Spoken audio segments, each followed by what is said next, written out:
Marc Berman of the New York Post at NYPost_Berman covering this series, has been in Oakland for games 1 and game 2, about to jump on a flight and head to Cleveland as well. So, Mark, last night when you saw J.R. Smith committing those dumb fouls, were you just like, there's my J.R., there he is?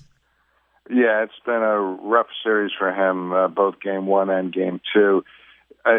It's not just fouls. I mean, it's two of the late in the fourth quarter, there were two of the most stupidest fouls you would ever commit. Getting Curry in the backcourt for no reason, the best foul shooter in basketball, and Barnes on an uncontested layup. Unless you're going to tackle him and wrap him up and prevent him from going up, you leave him alone. Then he fouled Curry in overtime with 27 seconds left. But yeah, I mean, this is the problem and why I picked the Warriors to win the series when you have to rely on JR so heavily. And he fouled out, and with him on the bench, they were able to pull it out because that Aussie point guard played the game of his life and made these big clutch plays. And the fact is, JR could bounce back in game 3 and score 28 points and go 7 of 9 from the three-point line. But he is one of those crazy players where you never know what you're going to get. When he's bad, he's really bad. Mark, when Kyrie and or Love was out there, J.R. Smith's a different player. But is it fair to say that he cannot be a consistent number 2 best offensive guy on the court? Right, and they're trying to avoid that. In the first half last night, another former Nick Mozgov, the big center, was the second best offensive player. Really did some damage in the paint. But it looks like Blatt likes to go small. Golden State went small, down the stretch in an overtime, and Mozgov hardly played. And that's where, JR has to really step up, and they need a little better shot making from Shumpert, who's very active. And, he had a bunch of steals last night, made some plays, but he missed a bunch of shots. But, that's the dilemma. Last night, the theme is Curry will never have that bad a game ever again. But who knows? This is the NBA Finals. He's never been in the Finals. Curry has to hear about how terrible he was for the next 48 hours. And, yeah, your confidence can be shaken, and they're going into what is going to be, as loud as Oakland was the last 2 games, Cleveland on the verge of possibly snapping this sports title drought. It just may even be louder. And yeah, I'm a little worried. If you're a Warriors fan, you got to be a little worried now, going on the road and Curry coming off such a horrible game. Marc Berman of the New York Post covering the NBA Finals. Armen and Levack 104.5. The team Levack out today. I'm running solo. Mark, Dellavedova is the guy that slowed down Curry last night. Can he continue to do that? What is it about Dellavedova? Most people say that he shouldn't even be in the NBA and be playing at this level. What is it about him in the finals this year and what he's doing? Yeah, they're 3-0 now with him starting at point guard. And, in my advance for Sunday, I kind of wrote that he's a pretty good three-point shooter. The problem is going to be defensively. He's a slow guy who played at St. Mary's, which is in the Oakland area. I don't even know exactly where it is. Went undrafted, and defensively, how is he going to keep up with Curry, who is, maybe the best shot maker, could go down one day as the best shot maker of all time. And he just stuck with him. I don't know. Steph, he's one of those players, when he finds his rhythm, he can make everything. And last night he couldn't make anything, and I think he was a little psyched out by having the Aussie play physical. He kept a body on him at all times. And Kerr was baffled after the game. He said, we got to look at the film and see how to make these adjustments and get Steph better looks and get him in a better rhythm. But, he played a terrific defensive game, and to get that offensive rebound late in overtime, in traffic and get fouled and then make those 2 free throws. He's a good free throw shooter, but you're down 1 in the NBA Finals, and to calmly sink those free throws, just an amazing night for the kid. New York Post, Marc Berman with Armen and Levack, 104.5 The Team, your home for New York sports. What is it, besides Dellavedova, what is it that the Cavs are doing that forces the Warriors to shoot the ball so quickly? Their ball movement seems to be really lacking in the finals, specifically last night, Mark. Yeah, well, even in Game 1, that first quarter, Golden State looked not. It looked out of sorts. Maybe they were nervous. Maybe it was the pressure. I mean, Cleveland's putting a lot of pressure on them, and you don't get to the finals unless you have a very good defense, and they're just stepping it up. They slowed the pace of the game, so the Warriors never got rolling and moving and getting the ball quickly around the horn. It looked like a different Cavaliers team. Give credit to David Blatt, who seems to only get criticized. The Israeli coaching legend, has a pretty good game plan. And listen, they are taking pride in their defense more than their offense by far. They shot 32%. LeBron called them the grit squad. The fact that they've been counted out, they're so motivated because everyone has discarded them essentially after Irving especially got hurt. And they are just playing with super energy. And give Iman Shumpert credit. He sets a tone. He's so frenetic. JR has his moments. He definitely obviously had a terrible game with those fouls. I think he had 4 fouls in the fourth quarter and 1 in overtime to foul out. But, Mozgov is a tough interior defender. Tristan Thompson, his bread and butter is defense. So this is a defensive team right now, and that's that's how they have to win the championship, purely on defense, as they proved last night. Mark, I'm like you. I picked the Golden State Warriors to win this thing in 6 games. After last night's performance, LeBron James, as you mentioned, taking this team on his back. Can he do it, Mark? Is he enough? He's one of the greatest of all time. Is he enough to get these guys around him to work to get 4 wins out of this series? Yeah, I mean, if I'm a betting man, I'm still betting on the Warriors, even though they lost the home court last night.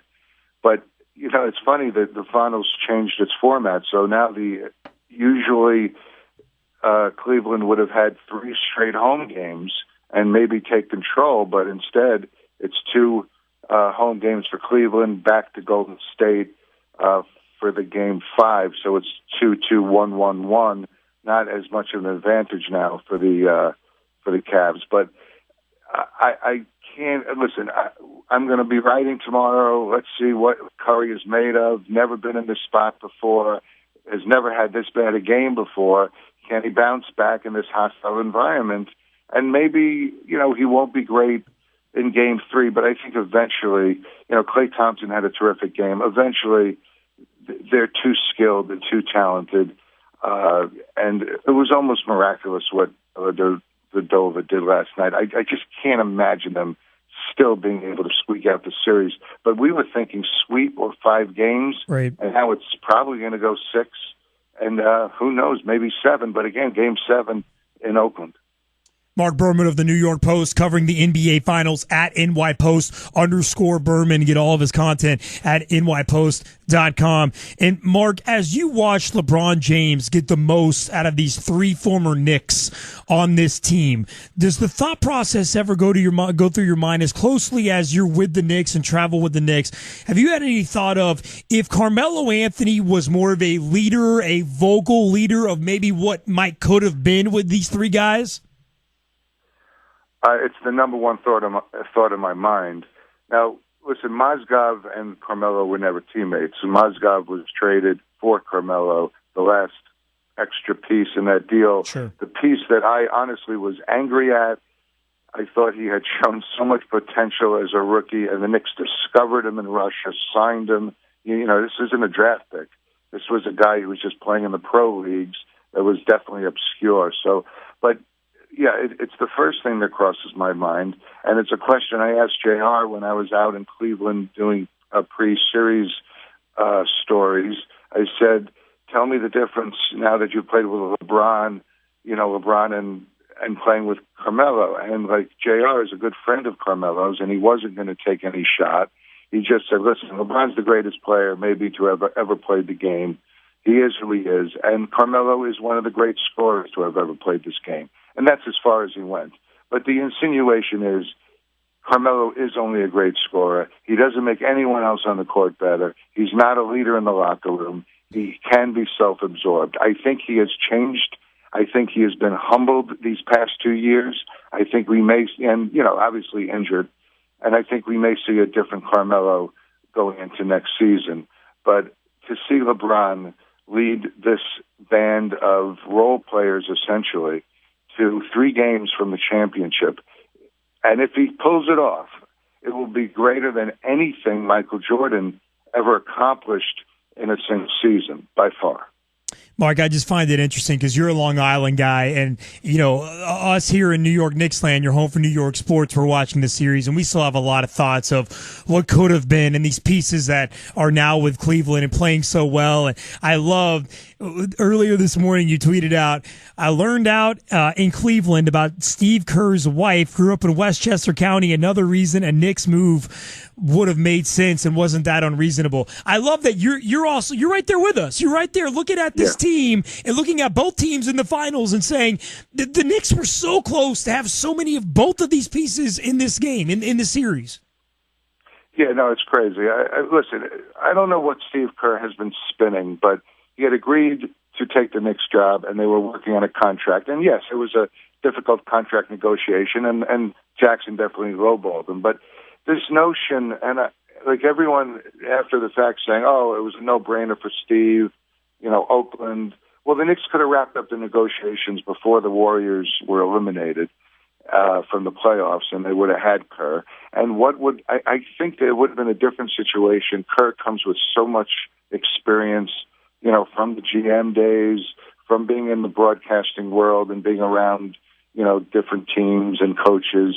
Derek came in, he was so over his head.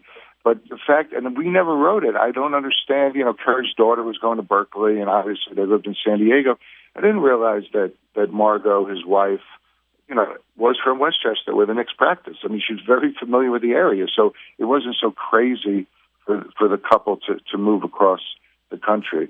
But, it's just so ironic, all the New York themes, and JR and Chump, 2 good players, very good players, very talented players, and Carmelo never got the most out of them. And LeBron loves those 2 guys, friends with those 2 guys, and it's just a great chemistry in the locker room. I see it. I mean, I was there in the second round for their clincher. I saw the chemistry. I saw how much LeBron likes those guys. And I don't know if Carmelo ever, as much as you talk about him being friends with Shumpert and JR, I don't know if it was real friendship. So knowing Phil Jackson the way you do, Mark, what's he doing right now? Is he on the West Coast just leaning back and watching this finals and not really caring the world? Or is this motivating him saying, son of a B, I could have had this, this, and this, and I almost had it?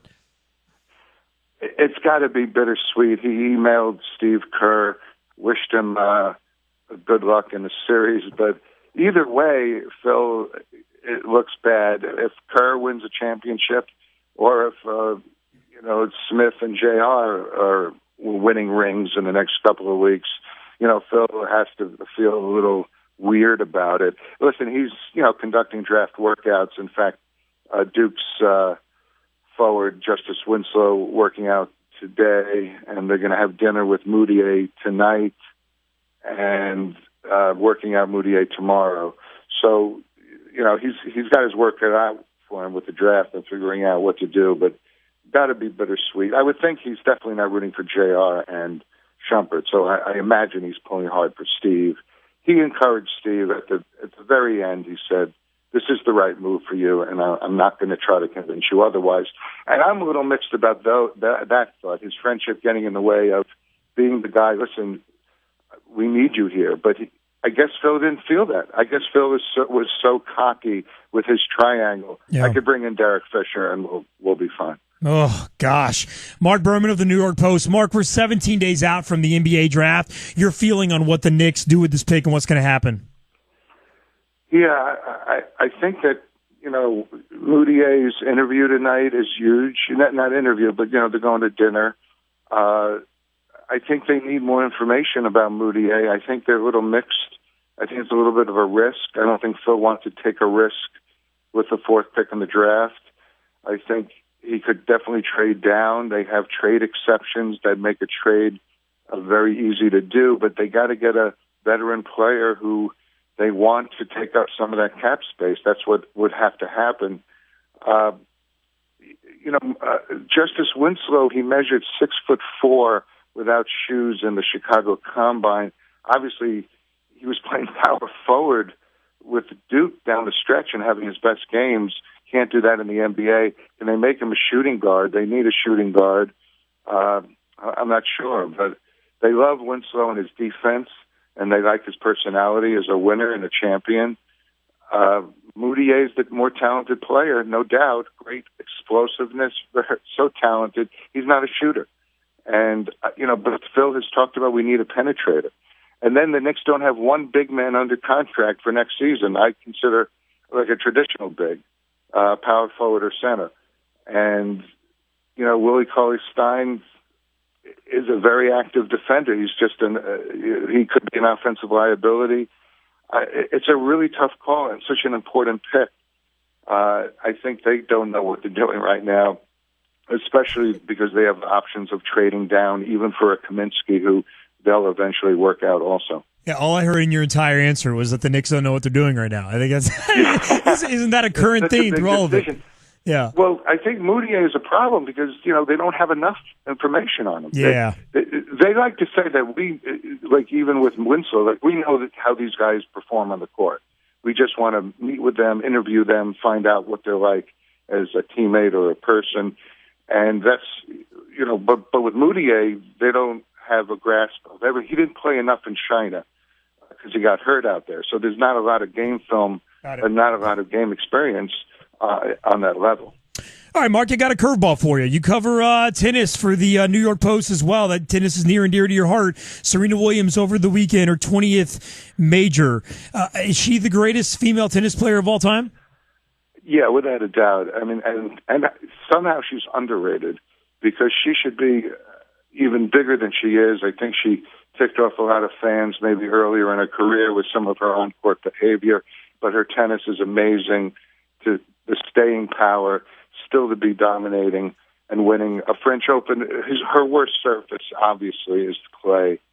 She hits the ball so hard, and, the red clay is not for those type of players. To win another French at her age, get to 20, Graf, the record she's only 3 away. I can't imagine her not doing it, and she has a chance at a Grand Slam. And, I think she'll be the favorite at Wimbledon and the favorite at the U.S. Open. So, tennis actually, we got the Triple Crown, that drought taken out, and a women's Grand Slam hasn't been done since Graf. So it's exciting. It's amazing. She came up, again, from Compton in an untraditional way. I didn't play like the juniors and all that stuff early on, and what she's accomplished is amazing. It's just a shame that the American men are so lousy that it's kind of turned off some fans to tennis. Marc Berman of the New York Post, at @NYPost_Berman. Follow him. NBA Finals, he's covering them. Will be in Cleveland as well. Mark, you the man, baby. Thanks so much for your time today. No problem. I can't wait to get back to New York, though. I've been away for a while. Thanks so much. Especially when you got to go to Cleveland, for crying out loud. At least you're not going in December, though. Yeah, well, it's still a little bleak and cold there. I was there before the finals, so. Oh, man.